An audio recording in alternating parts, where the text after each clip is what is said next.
تو وہ سوال یہ کر رہے ہیں کہ اسلامک انشورنس اس کے اندر شمولیت اختیار کر سکتے ہیں یا نہیں۔ دیکھیں، اس کے ناجائز ہونے کی کئی ایک وجوہات ہیں۔ یہ جو ہم بیمہ پالیسی اختیار کرتے ہیں اس میں شمولیت اختیار کرتے ہیں، یا پھر انشورنس کمپنی کے اندر کوئی وہ شامل ہو جاتا ہے،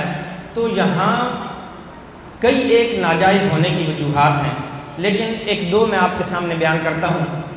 اب یہاں پالیسی ہولڈر اور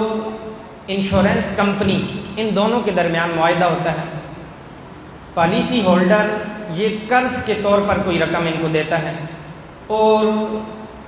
یہ قرض مشروط ہوتا ہے کہ تھوڑے عرصے کے بعد اب اس جو آپ نے قرض دیا یہ نفع کے ساتھ آپ کو واپس ملے گا۔ یہ تحفہ تو ہے نہیں، تحفہ تو وہ ہوتا ہے جو بغیر عوض کے ہو۔ اگر یہ تحفہ ہوتا ہے تو پھر یہ واپس نہ لیتا۔ یہ مشروط ہوتا ہے کہ بھئی آپ نے میں یہ قرض دے رہا ہوں، اب وہ جو کمپنی ہے وہ کہتی ہے کہ جو آپ نے قرض دیا ہم اس سے خرید و فروخت کریں گے اور آپ کو دیں گے، لیکن اس کے اندر یہ مشروط ہوتا ہے کہ آپ کو اتنا نفع ملے گا۔ اب اکاؤنٹ پالیسی ہولڈر اور جو انشورنس کمپنی ہے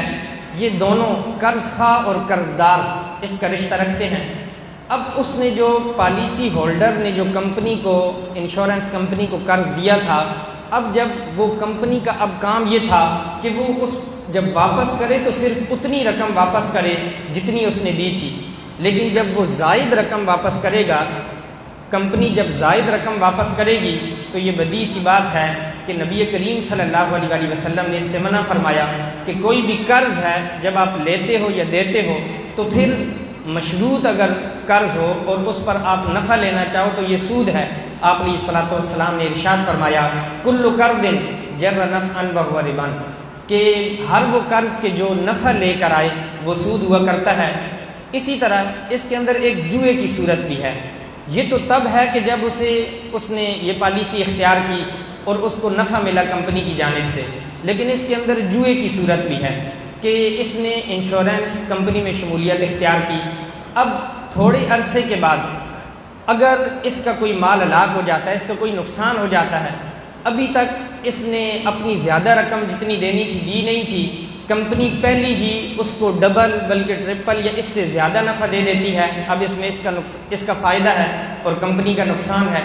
اور اسی طرح اگر اس کو کوئی نقصان نہیں ہوتا، یوں ہی یہ چل رہا ہے کمپنی کے ساتھ اور کمپنی پیسہ لیے جا رہی ہے لیکن اس بندے کا نقصان ہو ہی نہیں رہا کہ کمپنی اس کو پیسہ دے، تو اس صورت کے اندر کمپنی کو فائدہ ہے۔ جوا اسی چیز کا تو نام ہے کہ دونوں میں سے یا تو ایک کو فائدہ ہوگا یا دوسرے کو فائدہ ہوگا، تو یوں یہ جوا بھی ہے۔ اب آپ اس کو یوں مثال سے سمجھیں کہ اگر کوئی شخص آپ سے یہ کہے کہ میں ایک بڑا اچھا کام کرنے لگا ہوں، میں یہ کرنے لگا ہوں کہ ماہ سیام ہے، یہاں ہماری گلی کے اندر غریب افراد رہتے ہیں، میں کوئی پیسے جمع کرتا ہوں اور غرباء کی خدمت کروں گا، تم لوگ میرا ساتھ دو۔ آپ نے کہا ٹھیک ہے، یہ نیت بڑی اچھی ہے، یہ نیت بڑی اچھی ہے، اس پہ اس کو ثواب ملنا چاہیے، لیکن وہ اگلے دن سے یہ کام شروع کرتا ہے کہ آپ سے تو اس نے مدد طلب کی لیکن باہر نکل لوگوں سے وہ چوری لوگوں کی کرنے لگ پڑتا ہے، لوگوں کو روکتا ہے، ان کو لوٹتا ہے، ان سے پیسہ لے لیتا ہے، اور پھر وہ پیسہ جب جمع ہوا غرباء میں تقسیم کرنے نکلے گا تو کون اس کی تعریف کرے گا؟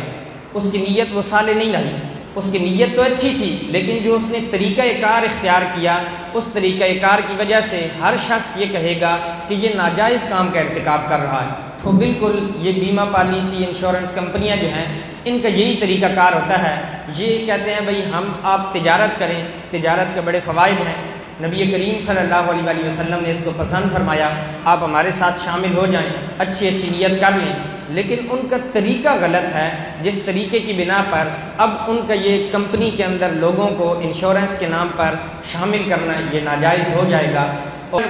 سڑک پر جا کر